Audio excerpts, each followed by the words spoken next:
आणि देशाचं लाडकं व्यक्तिमत्व आदरणीय नेते आदरणीय शरदचंद्रजी पवार साहेब, काँग्रेस पक्षाचे ज्येष्ठ नेते माजी आमदार उल्हासदादा पवार, आमदार रवींद्र गंगेकर, पुण्यनगरीचे माजी महापौर अंकुशरावजी काकडे,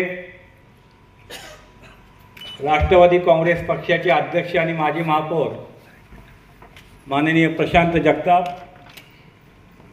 या सत्कार महोत्सव समितीचे कार्याध्यक्ष आणि पुणे अर्बन बँकेचे चेअरमन माननीय निलेश अण्णा शिवाजीभाई धमढेरे, माझे सहकारी गोपाल तिवारी, आमच्या अर्जुन पुरस्कार विजेत्या शकुंतला खटावकर, किर्लोस्कर कामगार युनियनचे उपाध्यक्ष मानेसाहेब, व्यासपीठावर बसलेले सुशांत धमढेरे आणि आमचे सर्व सहकारी आणि उपस्थित बंधू भगिनींनो,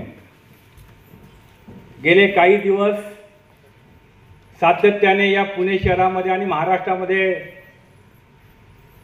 प्रचंड प्रमाणामध्ये पाऊस चालू आहे आणि आज सुद्धा आपण पाहिलं असेल की सकाळपासून एवढा प्रचंड पाऊस असताना सुद्धा मला या ठिकाणी अभिमान वाटतो की आमच्या देशाचे नेते, लढवय्ये नेते आणि देशाचा ज्यांनी इतिहासामध्ये या परवाच्या लोकसभेच्या निवडणुकीमध्ये संपूर्ण देशाला दाखवून दिलं ते आदरणीय शरदचंद्रजी पवार साहेब या वयामध्ये सुद्धा दुपारी 2 वाजता माननीय मुख्यमंत्री यांच्या वर्षा निवासस्थानी महाराष्ट्रातल्या महत्त्वाच्या प्रश्नासाठी त्यांची बैठक होती। ती बैठक आटपून एवढा पाऊस असताना सुद्धा ते या ठिकाणी वेळेवर पोहोचले, हे आमच्या सर्वांच्या दृष्टीने आदरणीय पवार साहेबांचं वैशिष्ट्य आहे।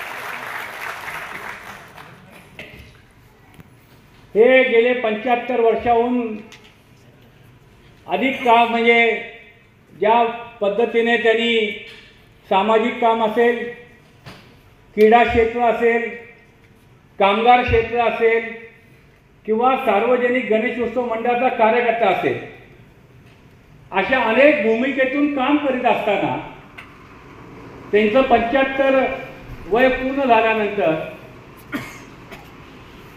आणि या ठिकाणी मला एक आठवण सांगितली पाहिजे की पुणे शहराचं आदर्श असं जे नेतृत्व होतं, पुण्यनगरीचे माजी उपमहापौर स्वर्गीय शिवाजीभाई धमढेरे यांच्या नेतृत्वाखाली काम करणारा कार्यकर्ता म्हणजे सूर्यकांत उर्फ बाळासाहेब माने।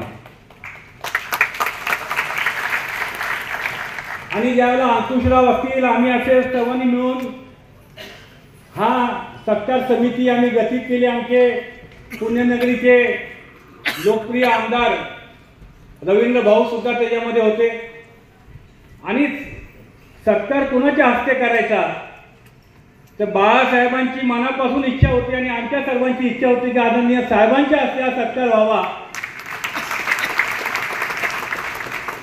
आम्ही विनंती केली साहेबांना भेटून लोकसभेच्या निवडणुकीच्या 1 महिनाभर आधी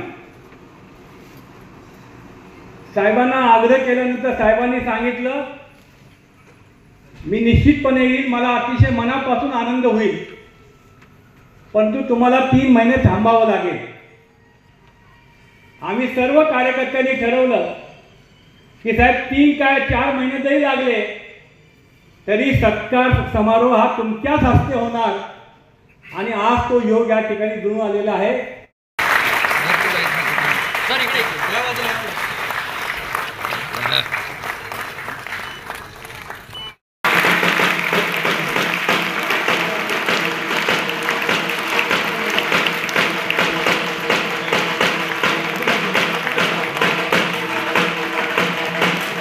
त्याप्रमाणे तो अर्चना धमढेरे यांच्या हस्ते बाळासाहेबांना आत्तापर्यंत ज्यांनी अतिशय कोरोनाची साथ दिली त्या तो रंजना वैली यांचा सत्कार माननीय तो अर्चना धमढेरे यांच्या हस्ते होत आहे।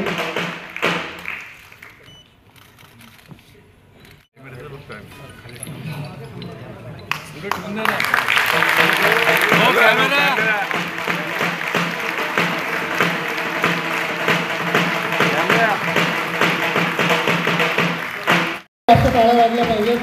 पण यांनी मंदिर साफ दिली म्हणून बाळासाहेब एवढं काम करू शकतो. साधारण जीवनामध्ये अनेक क्षेत्रामध्ये त्यांनी काम केलं,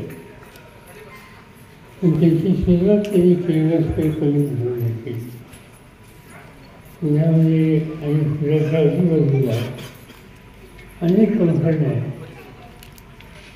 पण ज्या कंपन्यामध्ये कामगारांच्या हिताची जपून जाणीवपूर्वक केली जाते अशा कंपन्यांची जर यादी आपण घेतली तर त्याच्यामध्ये कवींचं नाव हे अगदी पहिल्या 2-4 मध्ये येऊ शकतं. त्यांचं काम होतं हे मला माहिती आहे आणि सगळे एकत्र होतं. पण खऱ्या अर्थानं आमची जी नाळ देईल त्याचं महत्त्वाचं कारण करायची. मी स्वतः महाराष्ट्राच्या कम्युनिटीचा अध्यक्ष होतो, देशाच्या कम्युनिटीचा अध्यक्ष होतो आणि नंतर महाराष्ट्राच्या बाहेर कम्युनिटी निर्मितीसाठी त्यावेळी पावलं टाकली.